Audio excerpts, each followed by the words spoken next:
ಮಾಡಿ ಸ್ಲೈಡಲ್ಲಿ ಹಾಕ್ಕೊಂಡು ಮೈಕ್ರೋಸ್ಕೋಪಲ್ಲಿ ನೋಡಿದರೆ ನಮಗೆ ಚಿಕ್ಕದಾಗಿರೋ ಜೀವಕೋಶಗಳು ಕಾಣಿಸ್ತದೆ. ನಾವೇನು ಮಾಡ್ಬೋದು, ಮೈಕ್ರೋಸ್ಕೋಪಲ್ಲಿ ಸಣ್ಣದಾಗಿರೋ ಈರುಳ್ಳಿಯಲ್ಲಿ ಯಾವ ರೀತಿ ಜೀವಕೋಶಗಳು ಇರ್ತವೆ ಅನ್ನೋದನ್ನು ನಾವಿಲ್ಲಿ ನೋಡೋಣ.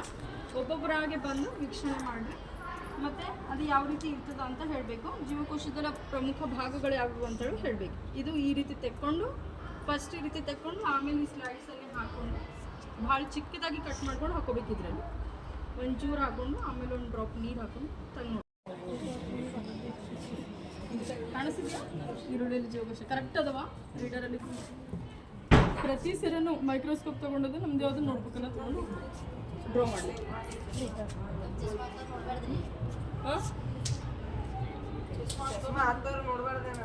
ಅವ್ರ ಸಲುವಾಗಿ ಜರ ಅಡ್ಜಸ್ಟ್ ಮಾಡ್ಬೇಕು.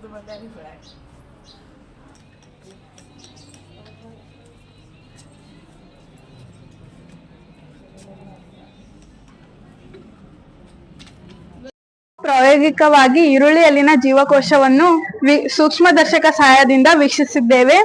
ನಮ್ಮ ದೇಹವು ಸಾವಿರ ಮಿಲಿಯನ್ ಗಟ್ಟಲೆ ಜೀವಕೋಶಗಳಿಂದ ಮಾಡಲ್ಪಟ್ಟಿದೆ. ಜೀವಕೋಶವೆಂದರೆ ಒಂದು ಜೀವಿಯ ಕಾರ್ಯ ಮತ್ತು ರಚನಾತ್ಮಕ ಕಾರ್ಯನಿರ್ವಾಹಕ ಘಟಕವಾಗಿದೆ. ಸಸ್ಯ ಜೀವಕೋಶಗಳಿಂದ ಮಾಡಲ್ಪಟ್ಟಿವೆ. ಪ್ರಾಣಿ ಜೀವಕೋಶಗಳಿಂದ ಮಾಡಲ್ಪಟ್ಟಿವೆ. ಇಂದು ನಾವು ಸೂಕ್ಷ್ಮದರ್ಶಕ ಸಹಾಯದಿಂದ ಈರುಳ್ಳಿಯಲ್ಲಿನ ಜೀವಕೋಶಗಳನ್ನು ಕಂಡಿದ್ದೇವೆ. ಅದರಲ್ಲಿ ಕೋಶ ಪೊರೆ, ಕೋಶ ದ್ರವ ಮತ್ತು ಕೋಶ ಕೇಂದ್ರವನ್ನು ವೀಕ್ಷಿಸಿದ್ದೇವೆ. ಇಂದು ನಾವು ಈರುಳ್ಳಿ ಜೀವಕೋಶವನ್ನು ಪ್ರಾಯೋಗಿಕವಾಗಿ ಸೂಕ್ಷ್ಮದರ್ಶಕದ ಮೂಲಕ ವೀಕ್ಷಿಸಿದ್ದೇವೆ. ನಮ್ಮ ದೇಹವು ಮಿಲಿಯನ್ ಗಟ್ಟಲೆ ಜೀವಕೋಶದಿಂದ ಮಾಡಲ್ಪಟ್ಟಿದೆ. ಸಸ್ಯ ಜೀವಕೋಶಗಳಿಂದ ಮಾಡಲ್ಪಟ್ಟಿವೆ. ಸಸ್ಯ ಜೀವಕೋಶಗಳಿಂದ ಮಾಡಲ್ಪಟ್ಟಿವೆ ಹಾಗೂ ಪ್ರಾಣಿಗಳು ಪ್ರಾಣಿ ಜೀವಕೋಶಗಳಿಂದ ಮಾಡಲ್ಪಟ್ಟಿವೆ.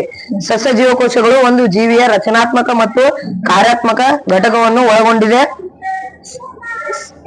ಈರುಳ್ಳಿಯ ಜೀವಕೋಶಗಳು ಕೋಶ ಪೊರೆ, ಕೋಶ ಕೇಂದ್ರ, ಕೋಶ ದ್ರವವನ್ನು ಪ್ರಾಯೋಗಿಕವಾಗಿ ವೀಕ್ಷಿಸಿದ್ದೇವೆ.